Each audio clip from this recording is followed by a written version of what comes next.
নমস্কাৰ বন্ধুসকল, আজি আকৌ এটা নতুন ৰেচিপি লৈ মই আপোনালোকৰ মাজলৈ আহিছোঁ। আজি আমি বনাবলৈ লৈছোঁ কাশ্মীৰী দম আলু, আৰু যিটো বনাবলৈ আমাক এইকেইটা বস্তুৰ প্ৰয়োজন হৈছে। ইয়াতে আছে আধা কেজি আলু, যিখিনি মই প্ৰায় 70% বইল কৰি নিমখ আধা চামুচ আৰু হালধি আধা চামুচ সানি কাটা চামুচেৰে অলপমান হোল কৰি লৈছোঁ, যাতে তাত মছলাখিনি ভালদৰে সোমায়।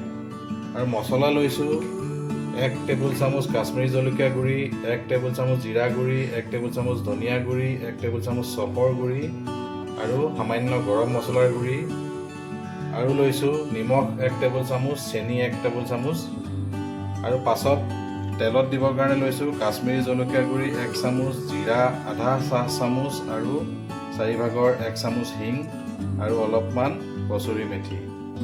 আৰু যিহেতু এইটো কাশ্মীৰী দম আলু, তাত দৈ লাগিব। দৈ লৈছোঁ আমি আধা কেজিৰ কাৰণে 250 পৰা 300 গ্ৰাম দৈ লৈছোঁ, যিখিনি আমি গোটেই মছলাখিনি দি ফেটি ল'ম। প্ৰথমতে আমি আলুখিনি ইয়াতে ভাজি ল'ম। আলু ভাজিবৰ কাৰণে আমি প্ৰয়োজন মতে প্ৰায় 100 পৰা 120 মিলিলিটাৰ তেল ব্যৱহাৰ কৰিছোঁ। এতিয়া ইয়াতে ৰঙচুৱাকৈ আলুখিনি আমি ভাজিম।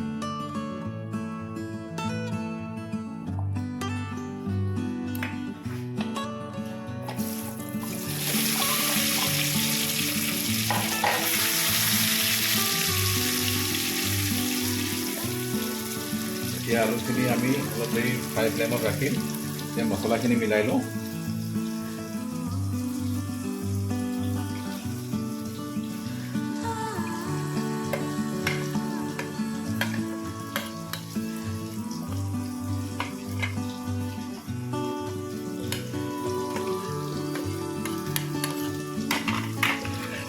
এইখিনি ভালকৈ এতিয়া মিলাই ল'ম।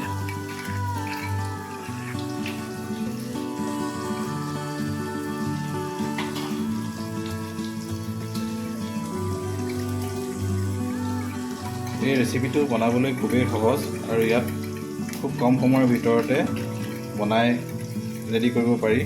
খাবলৈ খুবেই সোৱাদ লগা হয়। এতিয়া আলুখিনি আমি ভালদৰে ৰঙচুৱাকৈ ভাজি ল'ম। আলুখিনি প্ৰায় ৰঙচুৱা হৈছে, এনেকৈ মাজে মাজে লৰাই থাকিব লাগিব, আৰু কিছু সময়ৰ পিছতে আলুখিনি ৰেডি হৈ যাব।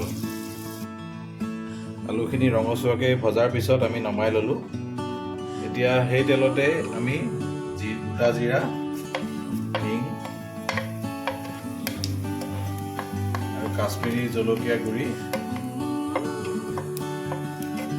গেছটো মই একেবাৰে ল' ফ্লেমত ৰাখিছোঁ, যাতে মছলাখিনি জ্বলি নাযায়, নহ'লে কাশ্মীৰী জলকীয়া গুড়ি জ্বলি যাব পাৰে। একেবাৰে ল'ত আছে, আৰু ল'ত থাকোঁতেই ফ্লেম কম হৈ থাকোঁতেই দৈখিনি তাত দি দিম, আৰু দিয়াৰ পিছতে ভালদৰে ফেটিব লাগিব, নহ'লে দৈখিনি ফাটি যাব পাৰে। এইটো কথা মনত ৰাখিব। দৈখিনি লগে লগে ভালদৰে ফেটি দিব কিছু সময়, আৰু গেছটো একেবাৰে কমাই ৰাখিব ল' ফ্লেমত। এতিয়া কিছু সময় দৈখিনি এনেকৈ আমি ফেটি ল'ব লাগিব।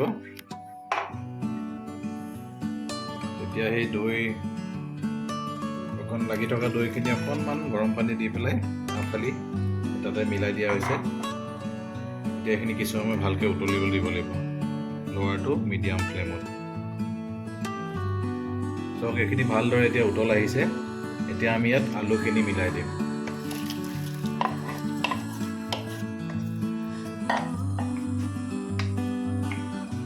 প্ৰায় হৈয়ে গৈছে।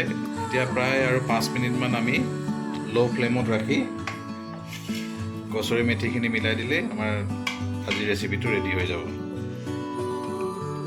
ঢাকন মাৰি 5 মিনিট থোৱাৰ পিছত আমাৰ কাশ্মীৰী দম আলু ৰেডি হৈ গৈছে। এতিয়া আমি আপোনালোকক পৰিৱেশন কৰি দেখাম।